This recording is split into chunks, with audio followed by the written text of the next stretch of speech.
friend Henry Matlock, and Jordan Martin. Case number 2022 DM 216. Patrick Blanchard appears as counsel for Henry Matlock. Mr. Matlock appears in the office of his lawyer. Jordan Martin appears apparently still representing herself.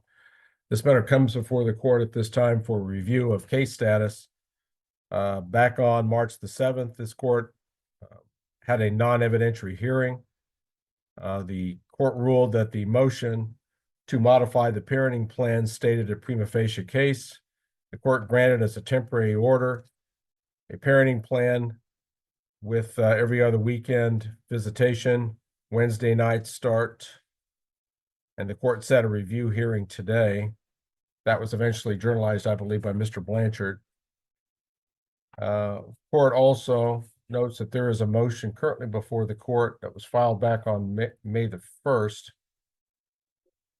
where there was a request for this court to appoint a guardian ad litem or a domestic conciliator. Mr. Blanchard, what is the current status of this matter? Yes, Your Honor. Can you hear me? I can. Okay. Yes. It is set for review today, Your Honor, and it also is set for the motion that we filed because we believe an independent third party who's a professional could provide the court with needed information and perhaps avoid the necessity for a trial. I would tell the court that all the concerns we had that were filed in our verified motion are largely still present in this matter. The expanded visitation that the court ordered that we started getting after the hearing on March 7th has gone reasonably well in terms of the child, my client having more access with the child. There was one, I just call it a hiccup, when my client was out in Western Kansas coming in and called Miss Martin and said he'd be just a little bit late picking up. Would his father pick up? And she didn't want to do that initially, but eventually my client's father did pick the child up. My client was going to be 15 or 20 minutes late. So that went through all right.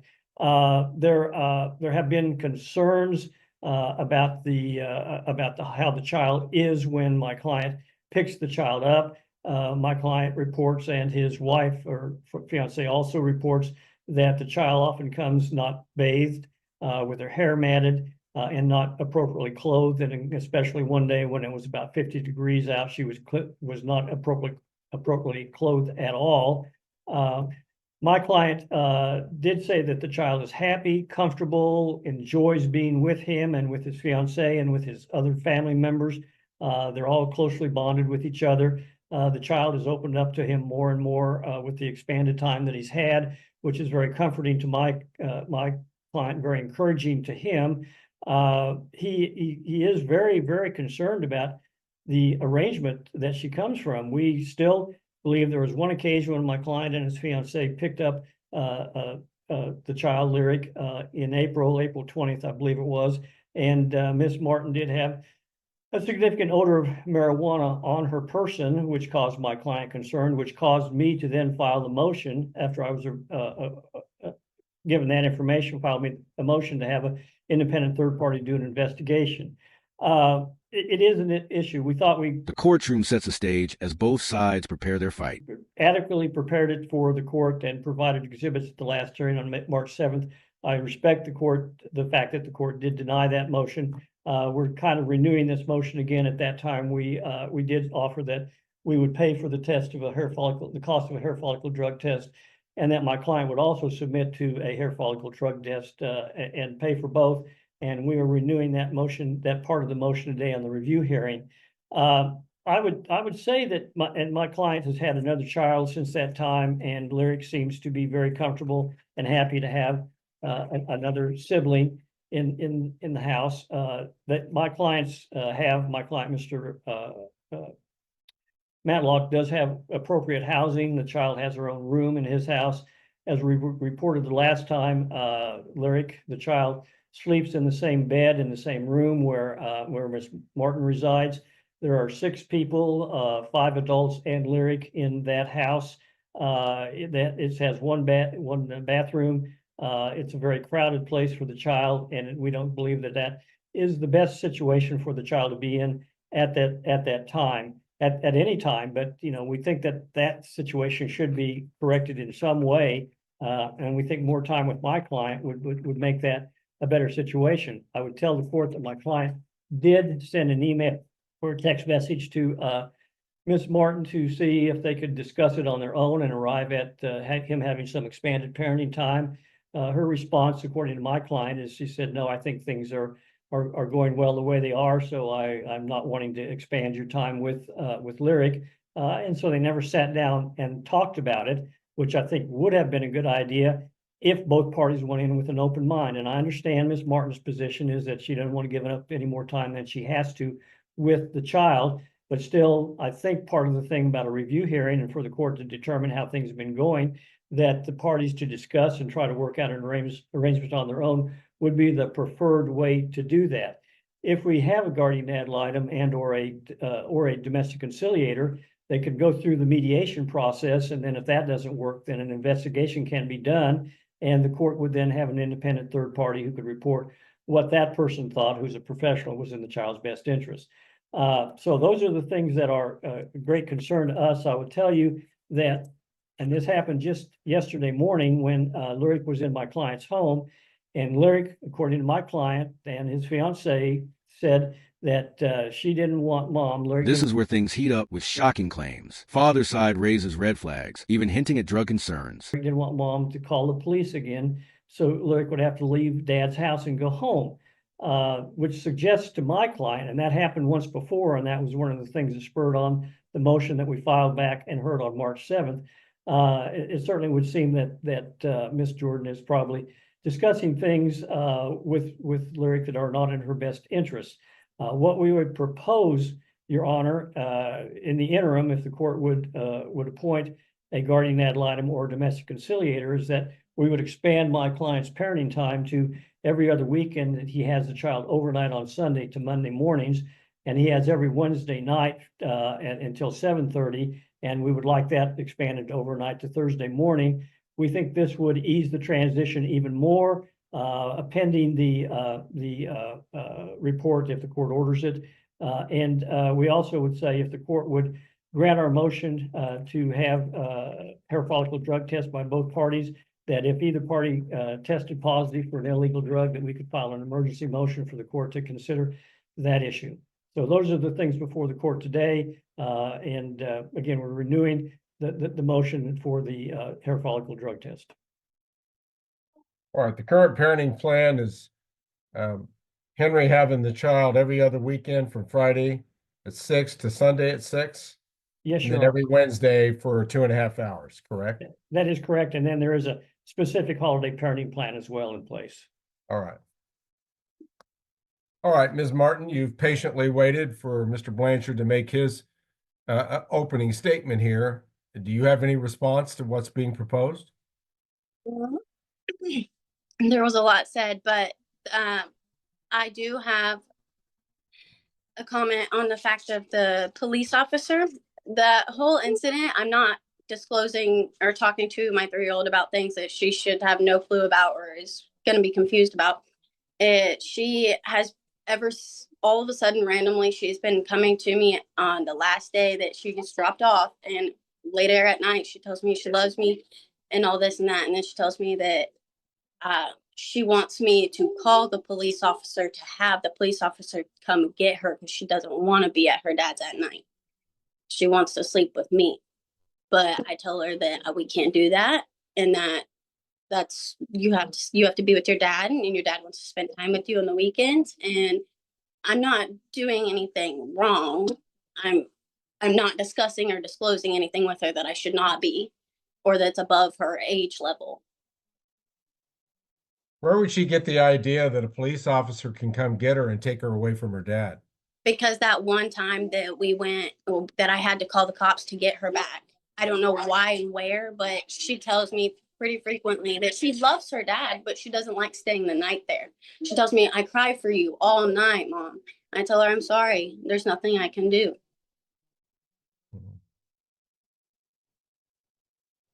All right. May I respond to those comments, Your Honor? You may. Thank you. The whole thing was started because she called the police because there wasn't any specific parenting plan in place at the time, and she did call it for a welfare check.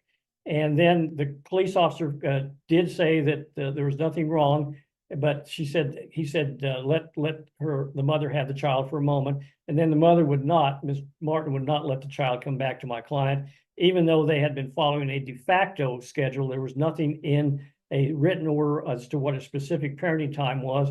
And the officer said, I'm sorry, this is a civil matter. If you don't have it on paper that you have the specific time, there's nothing I can do about it.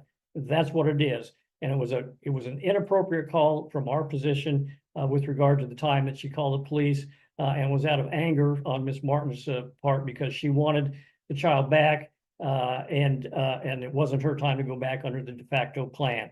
One thing that's just telling by her comments about the child, and my client would say the child does not cry overnight when she spends Friday night overnight and Saturday night overnight, that the child is very comfortable and happy there. So he doesn't know what that's about, but we have people there that could testify that that is not the issue when the child is there. And the people would testify as to what I've already described to the court today as to how comfortable and happy the child is there. But the one telling thing that Ms. Martin said in her response. Now watch closely. Emotions run high as the mother takes her stand. She pours out her heart, fighting back with raw passion and pain. Response to my opening argument was that the child wants to come back and sleep with me, which confirms that the child, who is 3 years old going on 4, it continues to sleep in the same bed with her mother, which we think that is a concern for the development of a child over time. So with that said, Your Honor, we ask the court to rule on the arguments we made in the motion and the review hearing today. All right.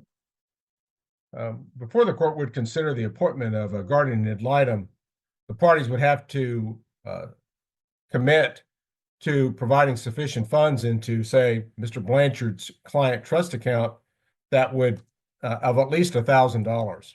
It would be very difficult for a guardian ad litem to do their job without at least that much time involved in investigation and report writing and the like. And even that is a very conservative amount. Could your client commit to the $500 necessary to deposit for that purpose, Mr. Blanchard? Yes, Your Honor. And I trust Ms. Martin, you could do the same? No, I couldn't. Okay, are you working currently? I am, but I'm trying to get out on my own. Okay, well, all right. Your Honor, my client would upfront $1,000, so Ms. Martin's portion would be paid, and reserve the issue about any reimbursement. Understood, and I think that's a fine gesture on his part to do that, Mr. Blanchard. Who would you propose be appointed as guardian ad litem in this case? There's a couple of names in mind, I but don't remember her name. It's Sharon. I think you've used her before. Is it Sharon Leal? There's somebody in Butler County that I think does a very nice job, and her name we're is talking about Susan Locke? Susan Locke. That's it. Yes, Your Honor. Or Josh Andrews. I've used Josh before too. All right. Would be comfortable with the appointment of Susan Locke, but Mr. Blanchard, if you will check with Ms. Locke to make sure she's available to perform this task. Okay. And if she's not, with an appointment of Josh Andrews, would that be appropriate with the court if Susan is not available? It would be if he would commit to being available for this purpose. Okay.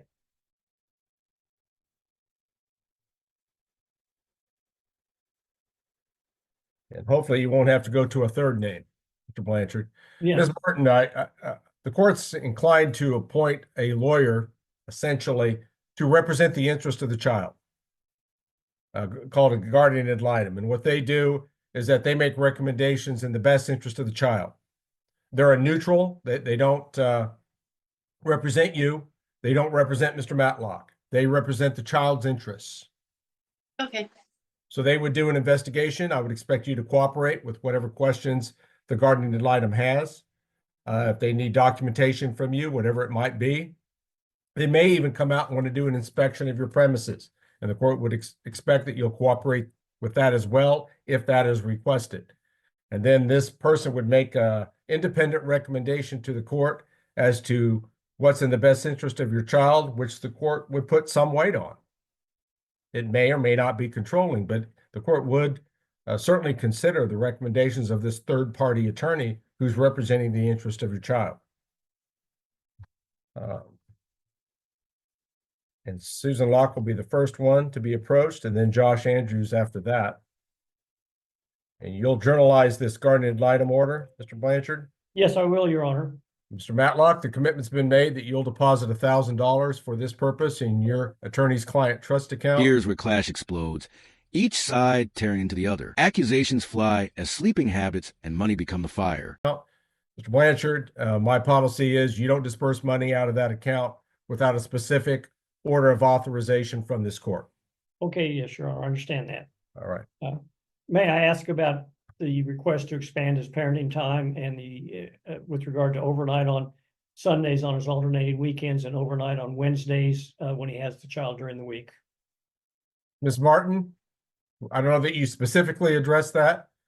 The request has been made to allow another overnight during the week and on the weekend. Your position? I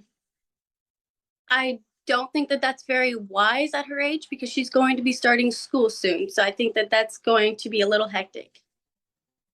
Okay, first of all, the traditional school year is about ready to end. We're going to get into the summer. Yes. And she is just ready to turn 4, so she won't be starting kindergarten. No, but she's going to be in pre-K all day until I get off work. Okay, and that would start what, in August sometime? Yes. All right. So if during the summer, if overnights on Wednesdays, I don't see why not. And then what time would it be contemplated that the child would be returned to the mother on Wednesday, which would be essentially Thursday morning? Thursday morning. We could do an exchange at what, 8 or 9 o'clock in the morning? It'd have to be before 7. That's when I go to work. I could just, Would Well, have- that's awfully early in the morning for a you could have child in family the member, summer. right? I could possibly have a family member do it around 8. 7:30. Okay. 7:30 or 8? All right, by no later than 8 a.m. then on Thursday morning. The court will allow the expansion of parenting time on the Wednesdays. What about the Sunday night to Monday morning? Is that the same issue that he goes to work early on Monday? Yeah, it's the same. It's I start my shift at 7 Monday through Friday. But we can have a family member drop her off no later than 8. If I may speak, I start work a lot earlier than both those times. I go in at 6 a.m., sometimes 7 a.m. Okay, so who provides care while you're working? My mom, she babysits her for me, and I pay her bi-weekly. At your house? Yes. We would Okay, make well, the the drop off would be the same, whether it's to be to Jordan or to the mother. Okay, I don't see that the Sunday overnight to Monday interferes substantially with the mother's parenting rights. She gets up early and goes to work on Monday morning. Mr. Matlock, if you want to keep the child This is a turning point. The judge weighs in with big decisions. A guardian is appointed, and Dad wins expanded parenting time. overnight on Sunday on your weekends, drop them off essentially to grandma at Jordan's house on Monday morning, I just don't see that that would be inconsistent with the best interest of the child at this point, and the court will allow that expansion as well. I just hope that everything's going well during your time with this 3-year-old. And Your Honor, one last time, and I want to belabor the point, but with regard to the hair follicle drug test, has the court changed its mind at all from its initial order? No, All right, thank you. court still declines to order drug testing in this case. Okay, I'll prepare the order as you have specified, Your Honor, and I'll submit it pursuant to Supreme Court Rule 170. With regard to the specific order, can I put that in, that will I have to contact you to disperse money to the guardian ad litem, or can I put that in the order that with the guardian ad litem's request, I'm authorized to disperse money to the guardian ad litem? Yes, either the guardian ad litem can make the request to the court, or you can on the guardian ad litem's behalf. I just want to make sure that there is court-ordered authorization for any disbursements from that fund. All right, I'll include that in the order, Your Honor. Thank you. Please do, Mr. Blanchard. I want to set this case for a review hearing. I don't want to lose track of it. And I want to monitor progress. So what would the time frame that you would anticipate, Mr. Blanchard, to get this order done? Perhaps Ms. Locke on board, let her to do her work, and perhaps be in a position to be able to report back to the parties and the court. I would think to 60 get, days? yes, Your Honor, that would be fine. All right, So we'd be looking at sometime in July, is that correct, Your Honor? yes.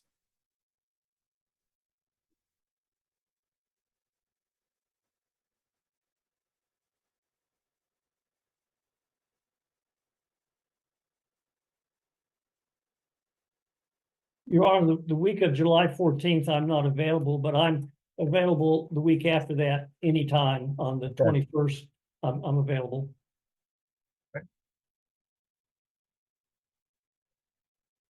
Monday, July 21 at 11 o'clock a.m., counsel? Yes, Your Honor, that's fine. Court will conduct another Zoom review of the status of the case, Monday, July 21, 11 o'clock a.m. Hopefully, the court and the parties will have available a guardian ad litem report by that time. If not, we'll review progress and do further scheduling as may be necessary at that time. Thank you. I'll look forward to receiving your order of modification, Mr. Blanchard, and we'll review the case by Zoom Monday, July 21, 11 o'clock a.m. Thank you, Your Honor. All right. If there's nothing further then, at this time, this matter will currently be in recess, and this meeting may be ended. All right, guys. The judge closes with firm rulings and next steps. The case pauses. But the battle is far from over in this story.